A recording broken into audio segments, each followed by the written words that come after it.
That's good. Do title.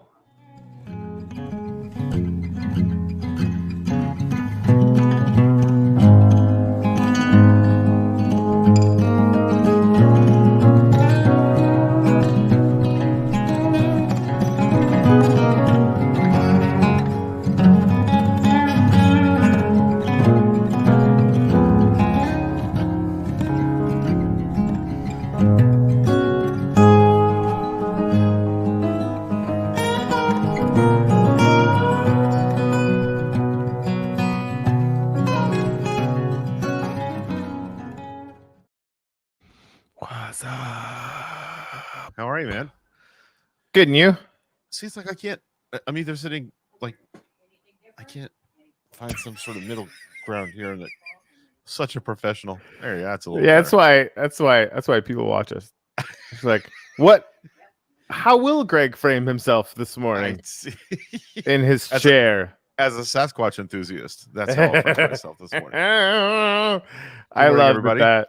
I love that is a channel. Yeah, it's. By the way, I posted a link yesterday, but the link didn't work correctly. I feel stupid, so I'll have to fix don't. That I had a meeting about your post. What? No bullshit. I had a meeting with the dev team about your post because I put it in the feedback loop internally, like saying, hey, like it's called an unfurl, where it's basically showing a preview of the link or what have you, and and your link didn't show up, and so I was like, hey, we need to get this fixed, and I go into a meeting and they're like having a freaking nerd war. This is not this is horrible putting it this way. I'll describe it after, but like they're having a very heated discussion and have been for a week on how to solve this issue so that it looks fucking fantastic. They are so dialed in. I was hoping that what they were having a nerd war about was the actual story, but no, that would have been cooler. No. They're right, because it was good that I got to sit in on this, because like I keep hitting them on like I need this and like feature requests, right? And they're like, no, we want to make it work good first. And I'm like, yeah, okay, fair enough. Anyway, so they are very actively working on that whole situation. Okay, I didn't file any kind of a thing. I did. I thought I did something wrong. No. Okay. You didn't do anything wrong. That's happened. I would say about 10% of the link previews don't work. Nice. And to Kurt, that's like nuclear Holocaust level bad. He's a perfectionist, which is why the shit that he builds works. So it's awesome. Well, that's how you got to be. Yeah. Okay, so what are you grateful for this morning? I am grateful that we basically kicked the doors open to Chirp. Anyone's welcome. Everybody who did any referrals whatsoever, if you sign in with your that email, you're gonna have the coins that you deserve for doing those referrals. Right. And this morning, like yesterday was kind of the first full day, and I've taken it upon myself to like at least to kind of like every post or comment every post that comes in. This morning I could not. There's too many. Nice. Yeah. Yes. Somebody I never heard of tipped me 100 coins this morning. Nice. So I don't know what that's all about, but that's great. I think it might have been an accident, but no. So and one of these are like a lot of the feature requests, right? Like we need to figure out. Well, like I want to figure out like a list of transactions and like just a lot of the detail stuff that to go with the tip or whatever. Well, and they've got that now. Like if you send a tip, it sends a message with it. But just in notifications, like you can't kind of click on it, and because like I want to be able to click on that and then have it become a message thread. Gotcha. But like they're finishing the native mobile app they're finishing right now, and apparently that has messaging in it. So I'm grateful that it's going as well as it is right now. Right. Like a lot, and I can't wait to see everybody there. I saw like Kelly Smith showed up. Apparently she's been there for a little while, and I missed it. Yep. Nisha Freeman's in there too, so started that's cool to see. Right. Yeah, I sent her a tip yesterday. Nice. Yeah, I've been tipping for memes. Rob Smith, who he's a Schipple fam. I forgot how good he was at my god, animated memes. He has been blowing because I'm tipping like 100 coins minimum for every meme that mentions Chirp, and if it's a GIF, it's usually 150 because I love GIF memes. He's like 10 yesterday. He made bank yesterday. Yeah. It's crazy. Anyway, so it's a lot of fun. Cool. So I'm grateful for soup, particularly like cans of soup. Okay. All right. All right. You know, canned soup, I think, is undervalued as both an entree and a weapon. Go on. No, I'm just grateful for soup. I mean, I'm grateful for New England style clam chowder. I'm grateful for chicken noodle soup. I'm grateful for especially like a pasta fagioli, which is the Italian soup with ground beef and beans and pasta in it. I'm Okay. just grateful for soup today. I see. So All right. let me show you why. Go on. Let's see. I think that's yeah. So I'm gonna play a little video for you here. Oh, don't I have to activate some sort of audio thing? Shit. Hang on. Well, yeah, you need to do the audio thing, and then you need to make sure that I'm Johnny on the spot to click it in. Remember, it doesn't say to share the audio though, so you have to do that part. No. Do a Chrome window instead of I don't have. whatever. Like it's gonna take me forever to find it, and I don't hold use on. Chrome. So. Okay, maybe it's just automatic. Let's see. Try it out. See what happens. Yeah, let's see. Here we go. Negative Ghost Rider. Fuck. Denied. Send me the link. Okay. We can make it Doing work. it now. Doing it. You know, that would have been so good as a spontaneous, you know, funny thing that I just hit play and it worked. That would have been awesome. Why is it not? Oh my goodness. I didn't turn the comments on yet. Oh my goodness. So while you're doing that, good mornings from people. Ginny said gratitude today is for 45 talking about soup on the first day of soup season. Okay. There you go. That's it, eh? All right. There you go. I just sent it to you in Messenger. Dark as fuck this morning. Trump supporters. Oy. Yeah. Okay. I don't even want to read Dave's comment, although I'm sure he's right.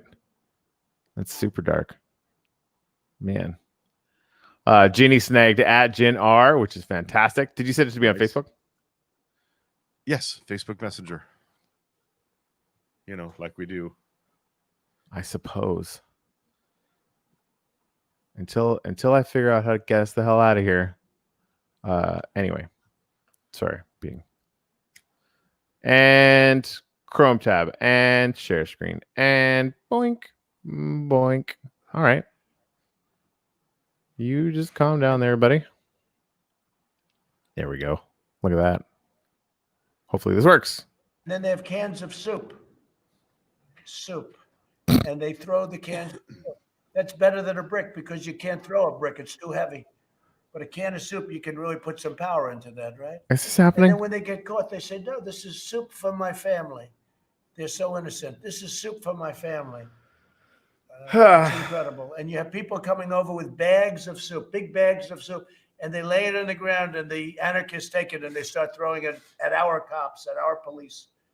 And if it hits you, that's worse than a brick because it's got force. It's the perfect size. It's like made perfect. And when they get caught, they say, no, this is just soup for my family. And then the media says, this is just soup. These people are very, very innocent. They're innocent people. These are just protesters. Isn't it wonderful to allow protesting? No. And by the way, the media knows it better than we do. They know what's going on. I don't know what's wrong with them. They're doing our country a trouble. I fucking hate that guy. Yeah, soup. I'm grateful for soup this morning. I mean, because it made all of this, at least I got a chuckle out of our descent into chaos and soup throwing.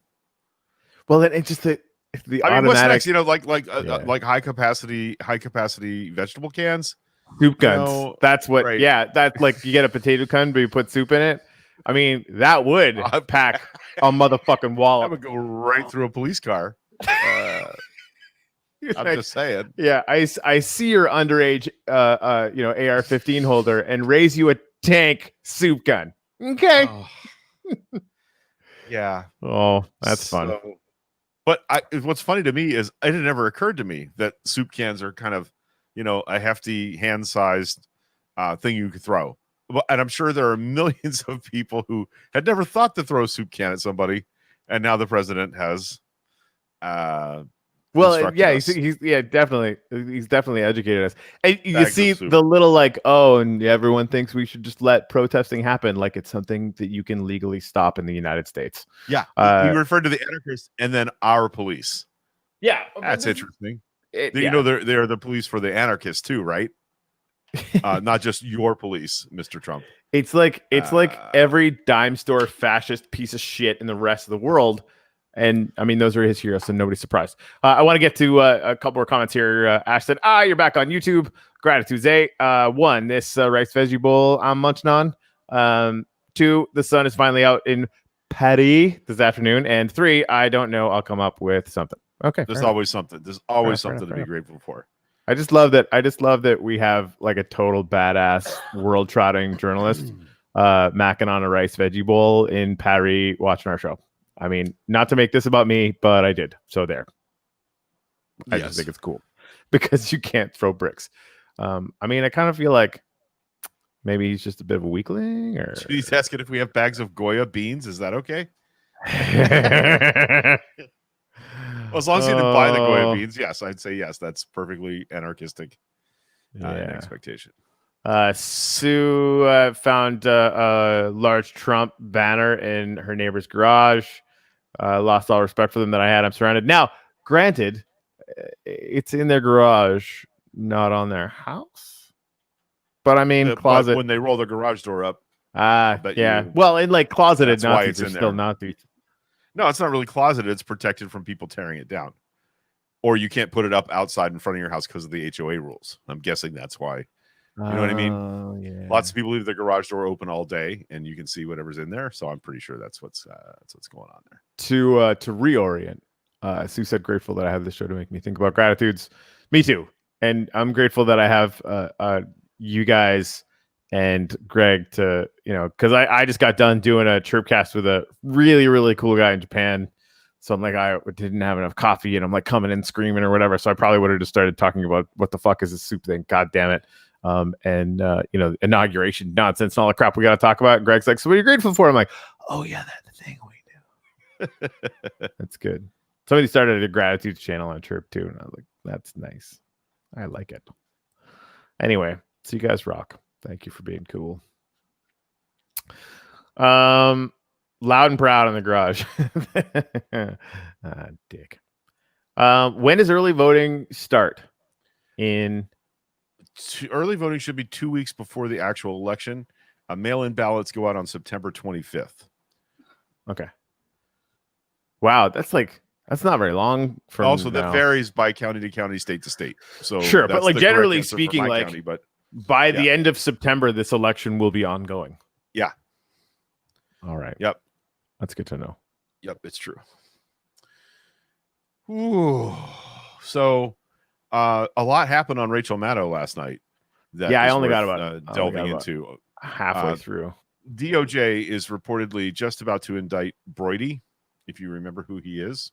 Vaguely. It's worth looking it over. Elliot Broidy was one of the top fundraisers for the Trump campaign and for Republican causes in the 2016 cycle. He's a longtime insider in Republican politics. He's under scrutiny for his alleged role in a campaign to persuade high-level Trump administration officials to drop an investigation of Malaysian government corruption, as well as his attempt to push for the extradition of an outspoken Chinese dissident back to his home country. It appears that what was happening here was large amounts of grift related to the inauguration. Now, if you remember, Rachel Maddow was on this story day from one, the first minute. Yep. Like she knew immediately that something was going on that was not cool here. And it looks like the people that handled the money, Tom Barrack, Elliot Broidy, and Gates. Is it Rob Gates, the guy who who got convicted, were the ones that were primarily handling the money. And where this gets really weird is Melania Trump's best friend, Stephanie. I've lost her name in my head now. Stephanie Winston Wolkoff, who was Melania's best friend, is a sort of a legendary philanthropic fundraiser in New York society when they have fundraisers for opera, for the ballet, for museums and things like that. So she's the person that knocks checks out of people for big charity events. And Melania asked her for her help in putting together the inaugural parties, ceremonies, things like that, and helping to organize all of the fundraising and vendor management for that. So what's happened here is what Stephanie can account for is about $26 million in fundraising and expenditures.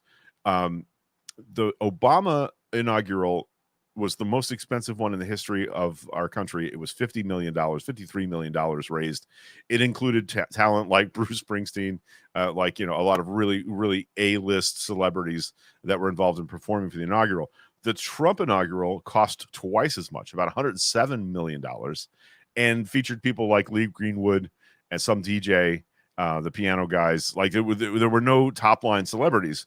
And they cannot account for something between $40 and $60 million that was raised in the inaugural, and it took them months and months and months to come out with the 990, which is the tax filing form for their expenditures, and it's all wrong. And the first thing they did is they threw Stephanie Wolkoff right under the bus, and Melania took her hands off the friendship, walked away from her, left her holding the bag.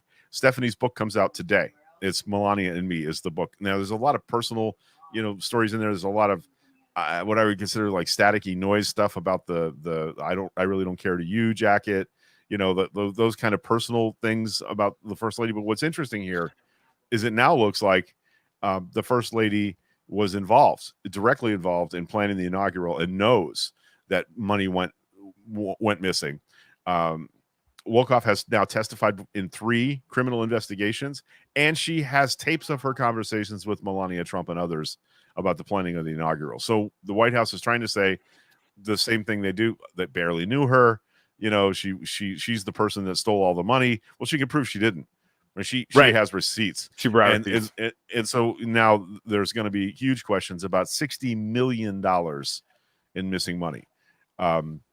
And it directly involves the same cast of shady characters that have surrounded this president since before he was elected, because frankly, the inaugural was planned before he was actually elected. So big story breaking on Rachel Maddow last night. If you can't go back and watch it, you can listen to the Rachel Maddow Show in the form of a podcast on whatever podcast app you have. Just simply search for Rachel Maddow Show and you'll find the audio of her complete show. And it's absolutely compelling, worth listening to from last night. This woman was compelling as a guest. She was clearly emotionally shook. She basically has been fighting this now on her own quietly for a year and has written a book about it. And her relationship with Melania goes from before Trump was president, when she was helping Melania raise money for things in New York. So pretty fascinating. Oh, Lordy, there are tapes, apparently. And one of the tapes that exists is Melania saying, those kids at the border are very lucky to be here. They're kept in good conditions. They get to go to school. They're very excited that they have a dresser and a bed. And the mothers say that they are going to die if they go back to their country because they know it helps them stay, saying a lot of really unfortunate and uncaring things about the kids at the border. Now, I've tried really hard not to make Melania a central part of this story, because I feel like when I do that, what I'm doing is I'm bagging on sex trade workers, right? That the whole story of Melania's you're not calling her a hooker, but the whole story of Melania's path to this country is as an underage girl who was, statutorily raped by men where she came from and shipped here to do that same thing. Yeah, it's not a good story. Right. She got here on an illegal visa. Right. And how does that happen? A physically beautiful Eastern European teenager gets to America how? Right. In the modeling pipeline, which we now know is rife with men who took advantage of those situations to bring sex trade workers to this country, right, as models, but also as girls who were expected to put out, to leverage that into whatever they could manage. And she's done very well with that. And I want to be very careful at not maligning Melania without there being some evidence. And it appears to me that this book now kind of blows the lid off the idea that she's some sort of innocent dupe in this. But at the same time, if you think about the system that created Melania, leveraging whatever position you have for advantage for yourself is exactly what she did. And that's exactly how that game is played, whether you are So a beautiful Eastern European woman or Right. an oligarch. That's what you do. You leverage and you compromise everybody around you to get what you need done. So yeah, I mean, that whole system causes a whole lot of trauma, which causes a whole lot of shit. And right. Trump I don't want to dad get didn't into it. hug him enough. Yeah, what I'm Right? sure is going to happen that's going to be really uncomfortable is a lot of that whore. She's a fucking prostitute. That people are going to malign her with that part of her life, and I want to make sure that I don't do that. I want to make sure that we're cautious of that because there's enough grift going on that's not even part of the story. You know what I mean? That's not even an important part of the story. But it's I wonder though, like, you know, the kind of venal parts of the story, right? Like trying to cut Ivanka out of the inauguration pictures and just generally being, you know, shitty and, you know, like that, whatever that the family dynamics are in that particular thing. I don't know if you've met American swing voters, but I would venture to guess that as a monolithic group, they're some of the most ridiculous, feckless morons on the face of the earth. right. Right? And so what if this works? Right? Like the depth of the stories that we get into they're not gonna do that. They're generally not plugged in, right? And they're gonna plug in just enough to like, oh, that, you know, Melania's mean. What? Oh, I can't vote for Trump. Like that might be like the only place where this story touches their lives is like a stupid freaking you know, public commentary YouTube video or something. I don't know. Right. Not that I'm cynical. Wait, I am. I mean, this is everything she was trained to do in that world. Yeah. Ash is in with, well, that's the rub. She put herself in position to say, forget where she came from and sided with perpetration. Maybe at first for survival. At some point, where does she choose it?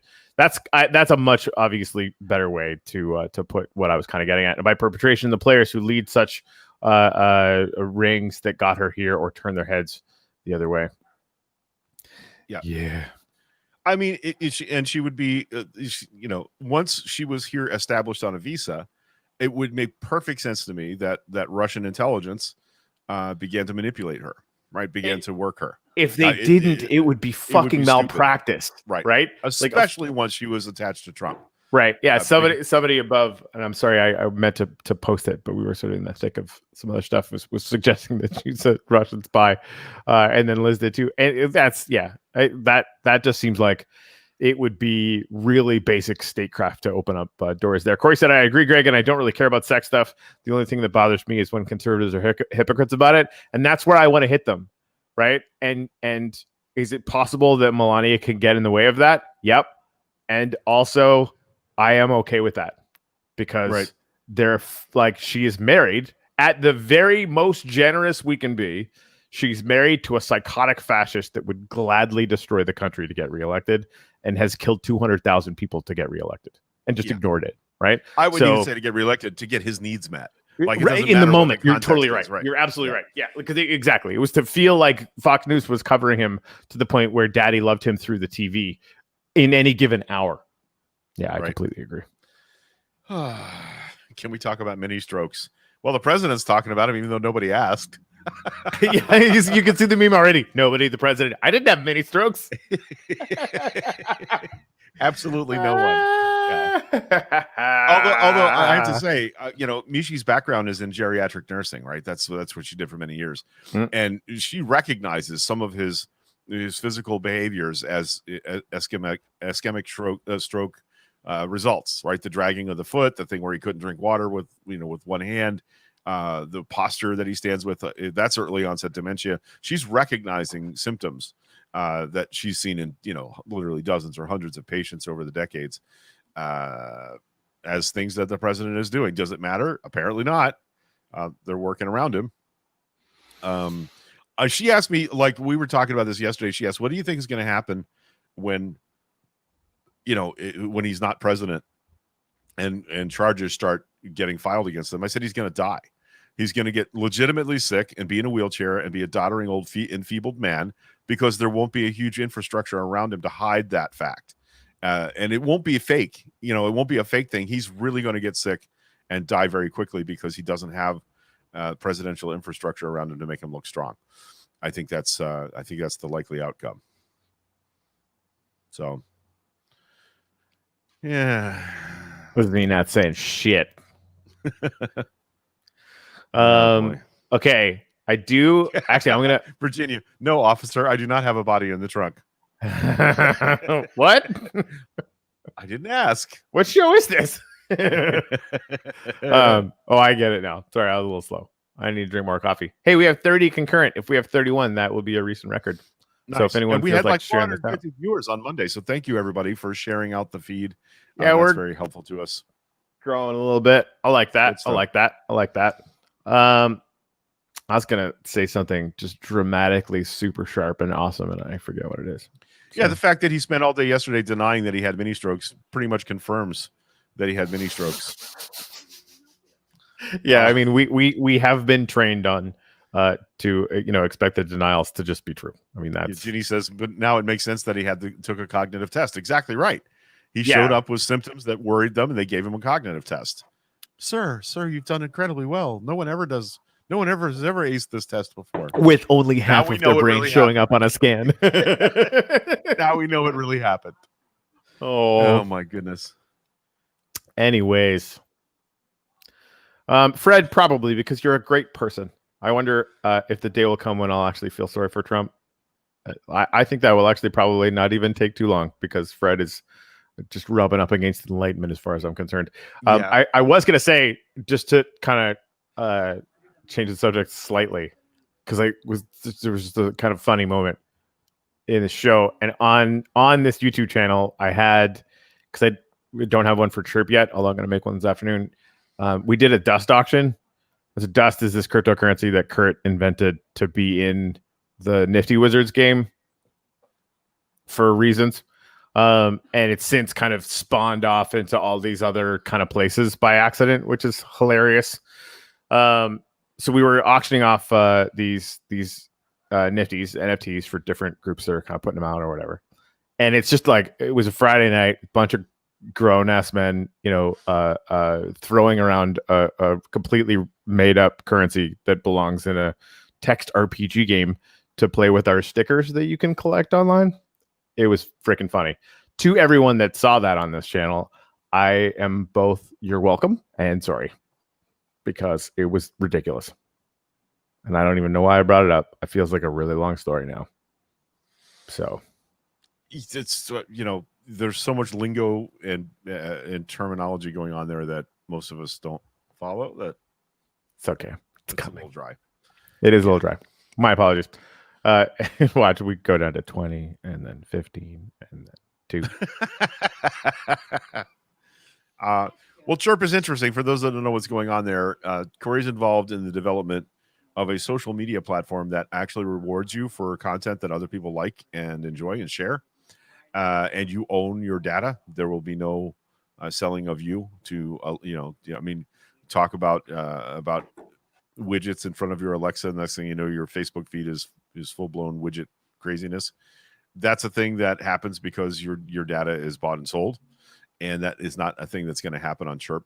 You have a lot more control of what you see. It is a social media platform, but it's really bare bones right now because the devs are working to improve it constantly. How many of us are there on there now? Do you know happening? I think like I don't have metrics yet. That's how new it is, right? It felt like it jumped yesterday. Like yesterday, it seemed like all of a sudden there were a lot more people. Yeah, I think it was about 10 or 20 people that had signed up. Period in the sort of pre-launch thing that we were doing. I would say there's probably 40 or 50 right now. Which is tiny, right? So that's, it'll be, it's going to be 1,000 before too long. I'm hoping to have it up in the multiple thousands and hopefully near 10,000 within a year. That's pretty amazing. There's a discussion going on in the comments about pity for Trump or compassion for Trump. And Fred, enlightened the soul that he is, I'm never happy for anyone suffering. Trump represents a new hurdle for compassion. It's a really great way to put that. He definitely represents a huge hurdle for me. Although I am a person who has a redemptive path because I did some really shitty things to my family and friends when I was young and drinking and doing drugs. And I stopped drinking and doing drugs and changed a lot of that. So I would be really sad if there were still people that were judging me on how I behaved 30 years ago. So when someone actually makes an attempt at redemption and tries to change their life in a positive way, I find myself compelled to begin to reach out to them and allow them back in. So if Trump leaves the presidency and has a huge change of heart and begins to fix things in his life, it's possible. There's a dramatic pregnant pause.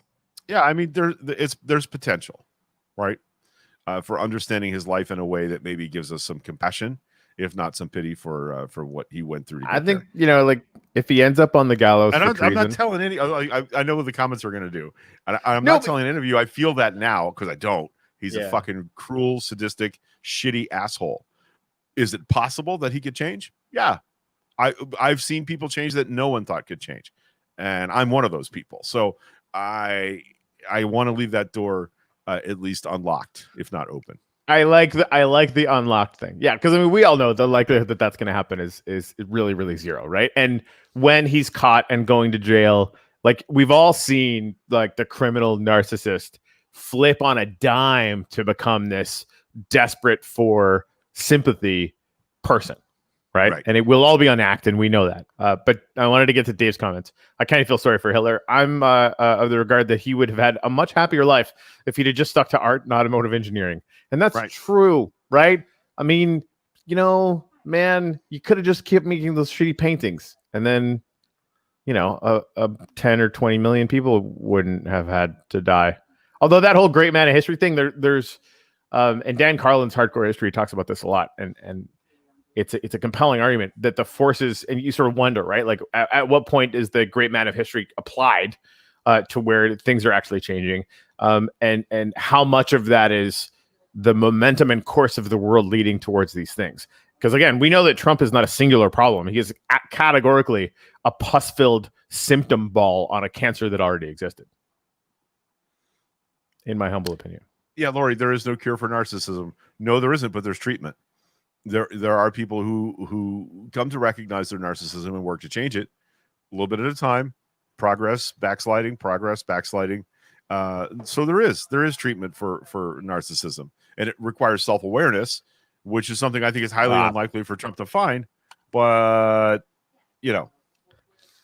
breaking news: Kyle Rittenhouse's attorneys are reportedly planning to argue against the possession charges he faces by claiming he was part of a well-regulated militia, as described in the Second Amendment. If that works, we are in deep shit.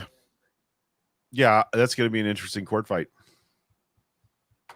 That makes me want to go back to Chirp and just look at memes. And not to make it a Chirp again, but I'm sort of there a lot, so it's on my mind. But look, okay, everybody's mad at me. Wait. Everybody's like, oh, Greg. Don't worry about it. You don't have to worry about it. Look, I'm not telling you I think that will happen. I'm telling you, there's the possibility for that to happen for every one of us, regardless of what we did before. Think about how we felt for Michael Cohen before he testified before Congress. Right? There's an example of somebody that we all vilified, and he's probably a villain. I'm not even arguing that, but he's found some redemptive moments, and we can all do that. That's all I'm saying. So anyway. This is where, and again, I love the way that you put it. Like you're not leaving the door even open. You're just leaving it unlocked.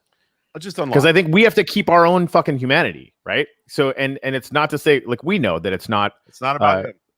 Right. Like that, this anger and frustration that we feel is what we're becoming.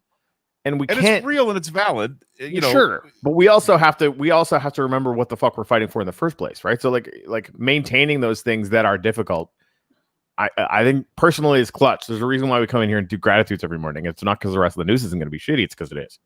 Right.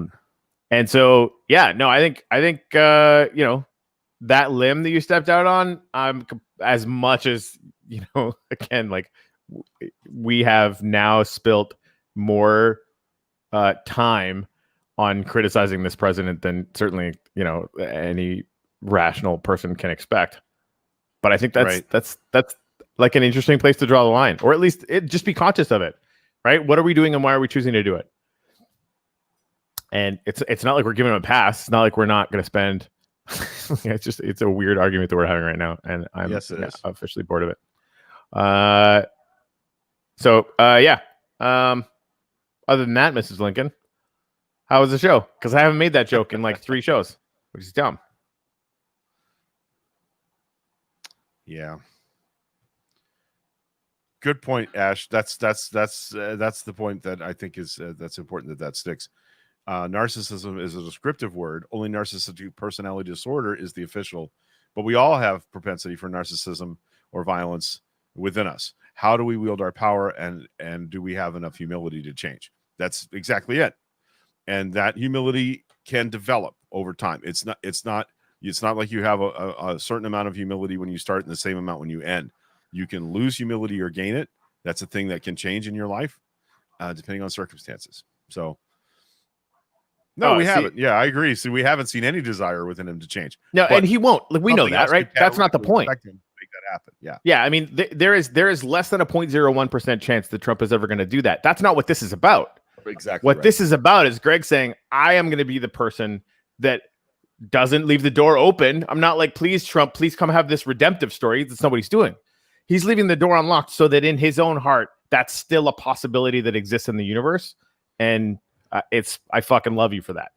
Right? This has nothing to do with Trump in any way, shape, or form. And misconstruing that, is maybe a failure of communication on our part. But it has to be about the way that we conduct ourselves and the principles that we hold in the world. Otherwise, there's not really much point. Dave said the Constitution defines militia members as able-bodied males between the ages of 18 and 45. Rittenhouse is 17, so he can go fuck himself. Interesting. Anyways. Huh. I like that. Did you see anything where... I mean, this is, for the record, while this redemptive stuff is something that I'm totally backing up and it's what I want to embody more, this is what most of my brain feels. I don't want to see him redeemed. I hope he gets dick cancer and dies slowly. I mean, considering all the people that he's hurt and killed. Right? I mean, that's... Yeah. But the redemption door remains unlocked. That's all. Chances are he's, whatever. Jesus. God. And mushrooms get cancer. Jenny. Hashtag mushroom dick. All right. This is where, show over. Yeah. Mushroom dicks getting cancer is where we close today's show. Poor Fred. I agree. It's not about Trump. It's about who we will be as human beings. And while he's typing that, we're referring to dick cancer. We were so close to enlightened Fred. We were right there. We were walking into the foyer of enlightenment, and then well, we're not perfect. Not even remotely. That's our humility level. Every once in a while we know catch on to a principle that's worth yakking about, standing for, and then there's always, wishing dick cancer on your enemies. So he shows up in Kenosha to show us what Biden's America will look like while standing in the rubble of Trump's America. And he goes to the Road Camera Shop, which was burned and collapsed. And the owner of Road Camera Shop will not appear because he feels like Trump is using him to politicize the situation. So he finds the prior owner of the Road Camera Shop who did pose in the rubble with him. Like... That's almost as good, right? That's the same thing. It's virtually the same thing. I downloaded that picture just to make a meme that just says Trump's America because it sums it up so perfectly. Right. Well, the guy standing there holding the Road Camera sign is not the current owner of the Road Camera Shop. He's the prior owner. The prior owner refused to participate. So, yeah, that's a thing. I hear you, Dave. Today's not my day for enlightenment after my experience with Trump support lately. Maybe I'll open that door tomorrow. You don't have to. You're perfect the way you are, Dave Myers. Fred's comment. Secretly. Mushroom cancer is hilarious. Just don't tell anyone I said so. I won't. We'll just keep it. We'll keep it between us. We won't even put that on the screen. We won't even put it on the screen. That's okay. Yep. I didn't know there was a new nickname for Trump, and I fucking hate nicknames. That's like people using fake news. He hates that almost as much as he hates ugh when people post it.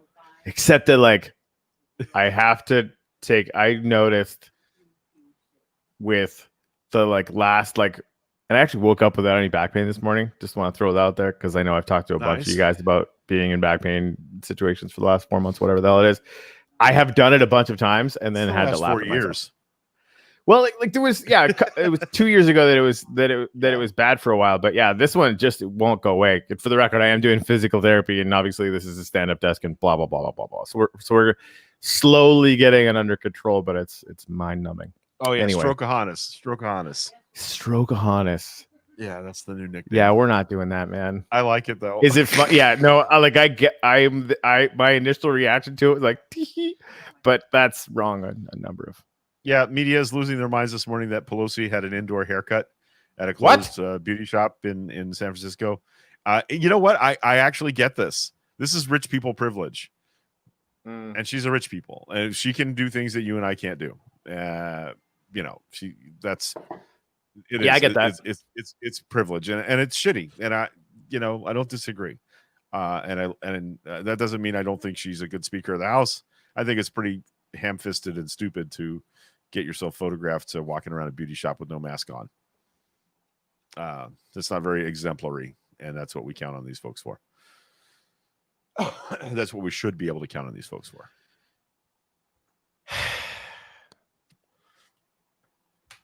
Yep. I mean, it's that same level of being out of touch, I feel like, is one of the ways that the whole, and this is really pathetic and ridiculous, but it's how the right is now painting Democrats in power, right? And their king sits on gold toilets, so it's fucking ridiculous. But the plebs don't notice, right? Like that, like there is genuine anger when they see people in power doing what they can't do. And so if somebody says, who happens to be in power having the same thing, oh, look at them, they're terrible, they just follow along with it because they're feckless morons. Right. Yeah. Somebody said, wait, we can get haircuts. Yeah. In Florida. And if I have this correctly, in San Francisco, all beauty shops are still closed. So, right. But honestly, she has to, she has an appearance she has to maintain because she is Speaker of the House. She has to make an arrangement to be able to get her hair done. What are her options? At her house? Yeah. Anywhere where there's no cameras. My hairdresser is making arrangements for me to go get a haircut at her house because that's, even though her shop is open, neither of us wants to be there any more hours than we have to be. So, yeah. Yeah, Maria. It's like Nancy went golfing at her private resort with tax dollar money, right? I mean, that's the real joke, is that like this is, I think it's fair criticism considering everything that's going on, yada, yada, yada. We can have an argument about the plus minuses of that, but it doesn't fucking matter when the sitting fascist psycho dictator is literally just taking government money and throwing it into his own golf course. Like, come on. Oh, and entirely not having a plan whatsoever to deal with a pandemic that kills 200,000 people. I mean, sure, she got her fucking haircut, right? Like, just it's mad. And I'm like, that's what you have on her? Yeah. So, okay. Wow. You're right. She's evil. Well, and this is my cynicism, I guess, because I think all of you Floridians should not vote for her then. Right. Yeah, exactly. Well said. Yeah. Oh my goodness. Crazy times. Yeah, we also know that as of today, and that we know of, he has diverted $2.5 million of campaign money to his personal businesses. That's way better than a haircut, though. It's gonna be way more than that. Oh yeah. I mean, I know we all know this, but like that's right. That's what can be proved today. Add a 0 and probably 2 zeros once all the final accounting is done. Oh, Jareen, your local Dem headquarters. That's what you remember without a mask on. I hate that this is political, but it is. Trump made it political. Like that. It's not like the Democrats made it political. Like, hey, we're all going to wear masks because it's a good idea. And then they're like, no, okay, dumbass. That now it's political. Right. I gotta say, I've seen people posting locally about people who are not masked. I was at Walmart last week. I was masked. Everybody was masked. You have to be wearing a mask to get it. There was a guy inside getting his cart who had already taken his mask off. One guy. I probably saw 175 people at that Walmart. This is the only guy I saw without a mask, and I yelled at him, "Put your mask on!" And he started yelling back at me in Russian or some Eastern European accent. Like I was like, "Put the fucking mask on," and he didn't pull a gun on me, which for Port Richey was kind of a surprise. All right, good job. Good job. Pleasant encounter. It's the little things. You apply a little bit of social didn't get pressure and shot. don't get shot. Yeah. That's good. That's cool. That's all right. Yeah. All right. Yes, locally there is a candidate forum for county commission candidates here tonight. I believe that's going to be live streamed on Facebook, as a matter of fact. So that's interesting. Yeah, I didn't see this. Elizabeth, did y'all see he promised the Kenosha police money so they could keep doing what they're doing? Like maybe they could just put bounties. Maybe they could just put bounties on black people. Hey, the more black people that you shoot in the back 7 times, we'll just give you another 100 million. Has anybody else landed on this? What happened with Kyle Rittenhouse was white on white crime. Yeah, I mean, we hear all the time about black on black violence. That's this is white on white crime. Theirs is a totally fucking shitty argument. I'm not going to borrow their shitty argument. Yeah.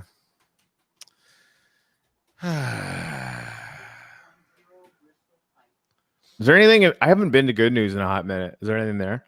I don't know. I don't. I got to draft somebody to make a Good News portal that just ports all the good news from. Maybe I'll talk to Reed about that. I got to get her over onto Chirp 2 anyway. She's been posting a lot of really cool stuff. There's one. There was one of like these Facebook comic strips that kind of scroll or whatever with Black Panther. It's dumb. I almost started tearing up just thinking about it because I'm a giant, whatever that kind of person is. Giant baby. Well, I was gonna say mature, emotionally available human being. Right. But yeah, baby. It was really, really good. Anyway. Yeah, Lori's saying, see, it's getting really ugly down there in Pasco. Yeah, we talked a lot about that on the Monday show. I just want to follow up a little bit to say that the local Black Lives Matter organizers have canceled their Friday event because they are concerned about the level of threat. That doesn't mean that they're stopping, and I'm sure that the Trump supporters and Bork the Bleu people are going to be, they're a bunch of pussies, right? Or whatever they're going to say. Here's the thing: making sure that we're organized and can keep people safe is primary, which is the whole point of the Black Lives Matter movement, is to keep people safe from being shot and harassed because of their opinions and their race. I will also tell you that one of the things I heard bandied about this morning is the next big protest by Black Lives Matter will be a silent protest where there are no megaphones, no words spoken, nothing at all. It's just people present in the street.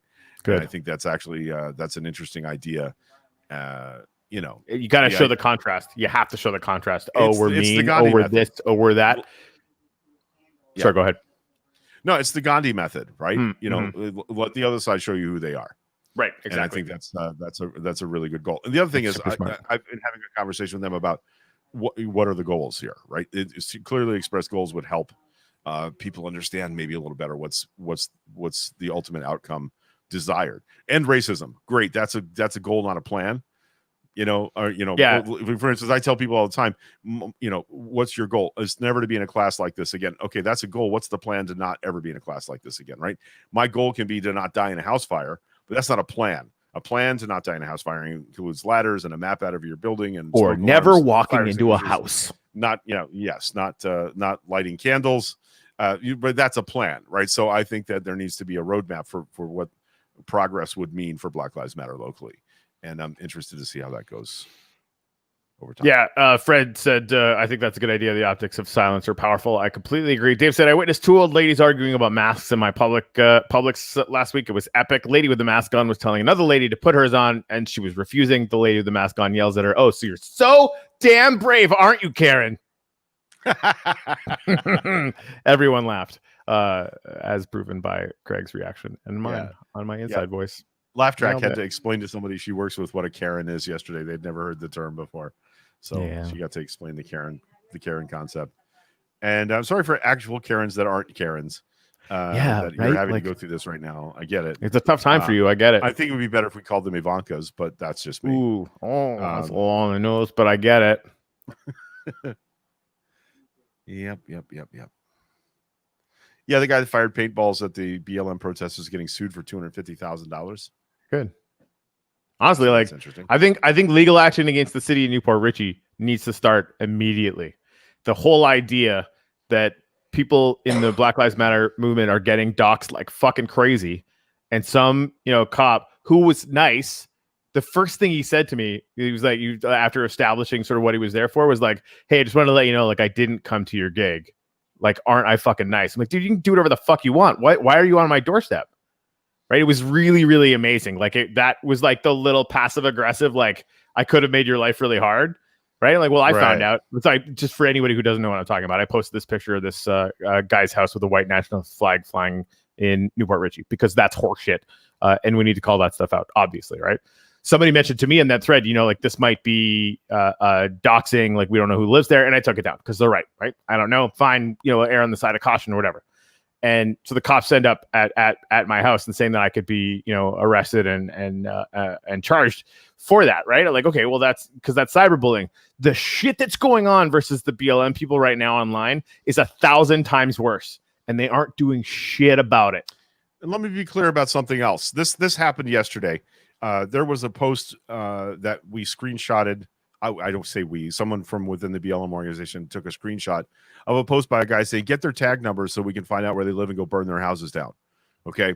Now, that guy apparently used to work for a Honda dealership in Killeen, Texas. He no longer works there because we immediately reported him to that employer because that's what his Facebook profile says he worked at. But more importantly is how, if you take down somebody's tag number, Corey, if you go write down somebody's tag number on their car, how do you find out who belongs to that tag number?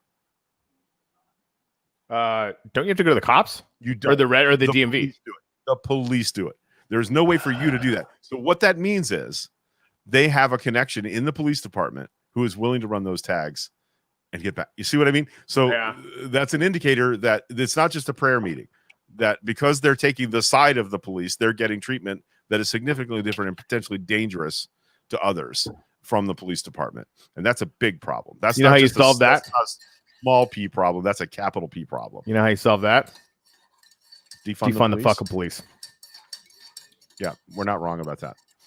And again, like, it's so funny too. Like all of the male Karens in the sort of centrist movement that got really upset by that because they see it as a way for Trump to start winning the suburbs. I mean, at some point, and this is maybe the fatal flaw of Democrats and being progressive, what is right has to win, and we're going to say that even when it's uncomfortable. Yep. And then we're going to fight like hell for it. Yep. So you can help or you can cry about it, because that's just how we're going to end up doing it. I've seen some weird pushback this week, like the thing where Trump has 4 times as much black support now as he did 3 weeks ago. Well, if you had 1% black support, and it's so dumb. Like, I even looked into those things, and I was like, "What?" It was like he's got 60% more black support after the convention, so it went from 1 to 2.5. Right. Okay. So that's not significant. So I understand that we have anxiety about it. We're worried about it.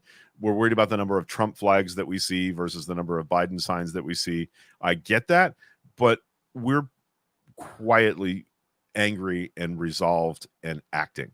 And I think that's gonna pay off for us. I think that's where we are as a people. I think the silent majority in this instance may be people that are not yelling and screaming about Trump. They're people that are just waiting for their ballot to arrive. And I know that makes me a little more optimistic than some of our I believe that viewers, but I think that's what's going to happen here. We're just going to.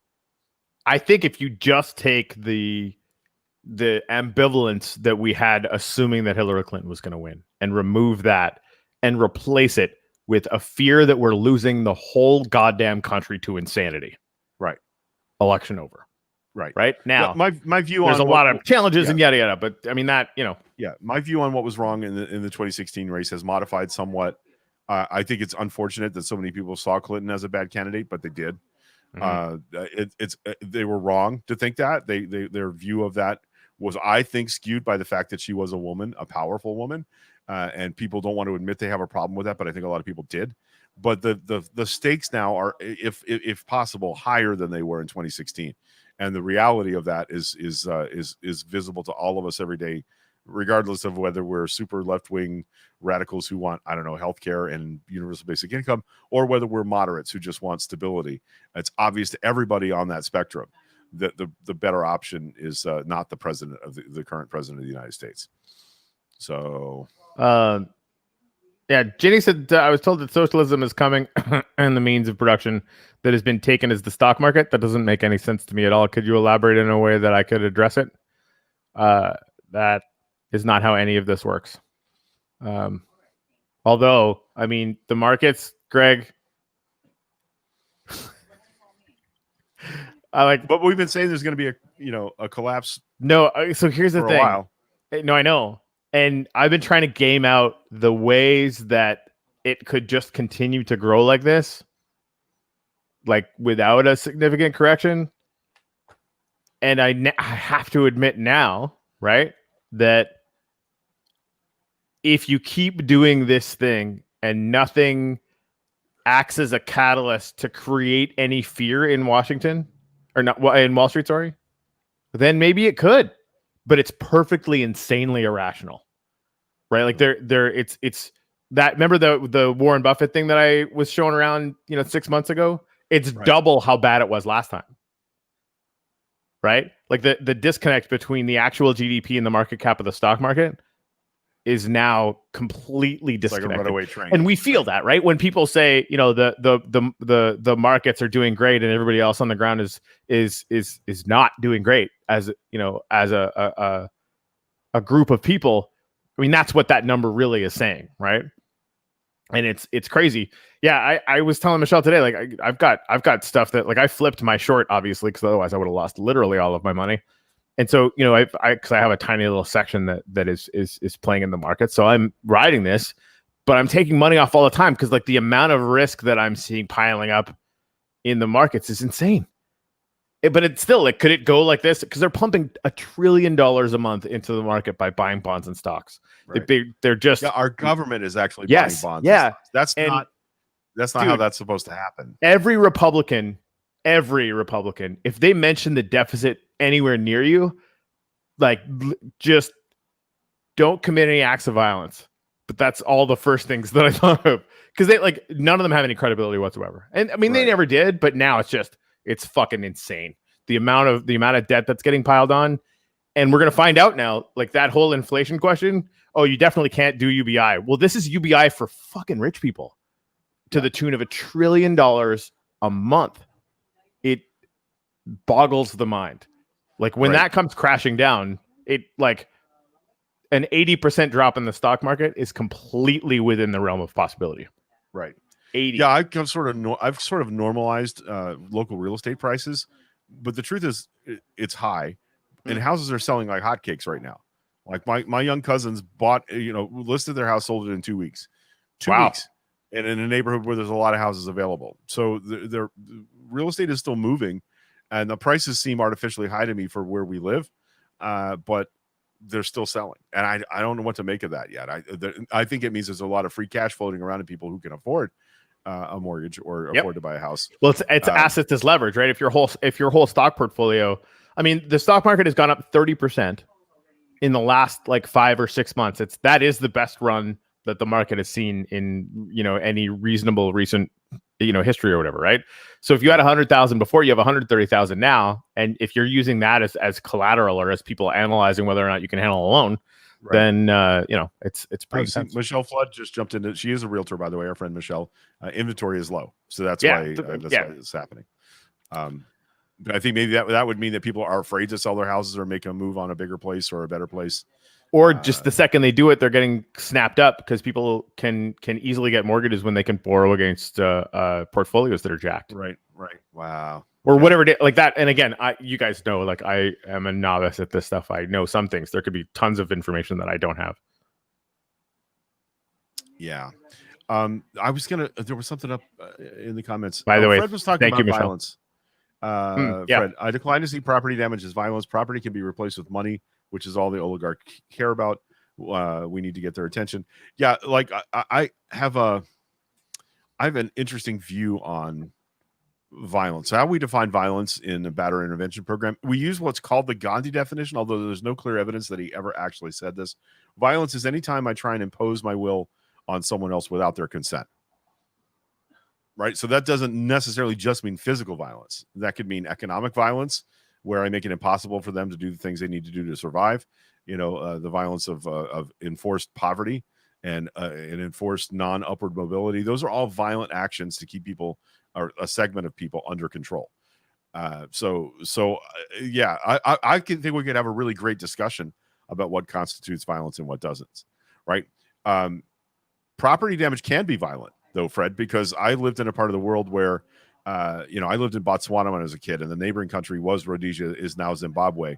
And when Robert Mugabe came to power in Zimbabwe, there were actually 2 or 3 major player political parties. And what the secret police were doing, what Mugabe was doing to hold on to power, was going to villages and asking them who they were voting for. And if they answered wrong, burning their corn crib, right? Making it impossible for them to have seed corn for the next year and causing famine. That's violence. That's property damage that is violent. So it can be violence, maybe not in the way we're talking about it in the American context, right? Burning businesses and stores and things like that. But I think that's too simplified an answer, is how I would think about that. So, Michelle this morning said, I just saw this morning that the DOJ is looking at arresting Black Lives Matter folks and protesters as domestic terrorists. Then the 45 supporters think that kid with the long gun was a hero. Up is down, down is up. Fucking yeah. I mean, we're seeing that everywhere, right? But the fact that the DOJ is captured like that, right? I mean, we started mentioning that the second that Barr decided to completely fucking lie about the Mueller report 3 days before it came out. We knew exactly how all this stuff was going to go, and it's only going to get worse until we get them the hell out of there. Yep. Jesus is confirming what we're talking about. House prices went up during the pandemic, just not enough houses on the market, low inventory. That's what Michelle gave us in her answer. So I appreciate the knowledge of what's going on in the real estate market. I've been paying attention because Misha and I've been like gaming out what would happen if we were to buy a house next year. How would that look? What would we do? And because you're like in love and shit. Yeah, it's kind of what's happening. By the way, rental houses, there's a glut of rental houses right now in West Pasco County. All of a sudden, there were none 3 months ago. Now all of a sudden they're everywhere. And I have a feeling that's because people, whether they're supposed to be getting evicted or not, are abandoning houses and leaving the realtors or the homeowners that's scrambling for tenants. Maybe the dirty little secret, right? Like, hey, you're not allowed to be evicted, but your debt is still racking up month after month after month. Right? Like you're legally still going to be obliged to all that money that you can't pay back. So what else are you going to do but like run all at once? Yeah. Right. That's dark. Yep. Hey, Ginny, Ginny's saying we need specialty coffee conversations on these in-depth topics. Listen, we have other friends who are doing exactly that. Fred is doing that kind of conversations. Generzino at Mindwave is doing those kind of conversations around specific topics. So we're just happy to be blissful idiots and let other people do that heavy lifting. I would love to see those happen. I would love to see some women, frankly, take that up if they felt like it, and use this platform to deepen the conversations that we're having. Because that'd be cool. And I'm seriously eloquent, not at all. Words. Let's see. Michelle I've almost had enough coffee this morning. There will be so much REOs released, prices will go down, but interest will go up. Save up a down payment. REO is what? I need to know what REO is to understand that comment. Yeah, I don't know that one either. Yeah, but I would imagine interest rates are going to have to go up, generally speaking, because they're that it used to be what the Fed would do. Greg, it's like the Federal Reserve would increase interest rates to basically throttle the stock market. And Trump was like, no. Just let pour gasoline on controversy about it. Yeah. Right. And that obviously is going to have an effect on the housing market as well, because they want to keep that going. And to Michelle's point, it's artificially inflated, and that's exactly why. So when Democrats invariably have to come in and say, okay, we need to put some reason back into this market, it's probably going to be bad. No, that's ROE. That's a different thing. ROI. But REO was in fact an 80s band. And a pretty good one. They had a Speedwagon, if I'm not. Real estate owned. Okay. Or bank owned property foreclosures. Okay. That makes sense. Do you know what what the band was named after? Not even remotely, no. Fire truck. REO Speedwagon is a fire truck. Why? REO was the name of the company that built the fire engines. No, why did they like, hey, what do you guys want to name your band? Fire truck. Well, that's dumb, Fred. So somebody else named a band Flaming Lips. So it's just never. I guess that worked out pretty well for them. That's to okay. make sense. All right. I mean, one decent acid trip kind of explains that one. Right. Okay. So right. I'm gonna go ice my back. Yeah, it's 11 o'clock. Yep, nailed it. So we're gonna get on out of here. We're back on Friday. I'm working on an interview with one or more of the local Black Lives Matter activists. It's a little tough right now because they're going through some shit, but we're gonna work on getting that done as quickly as we can. A show that I want to recommend. If you, I know I'm late to this party because barely was on YouTube long before it was on Netflix, but Cobra Kai. Yeah, I knew the Karate Kid continuation. It's better than I expected. It's a little hammy, for sure, because it was a hammy movie. It wasn't, an Oscar winner. How dare you? It was a beautiful, perfect movie in every way. And Daniel LaRusso, kind of a douche. That's the truth.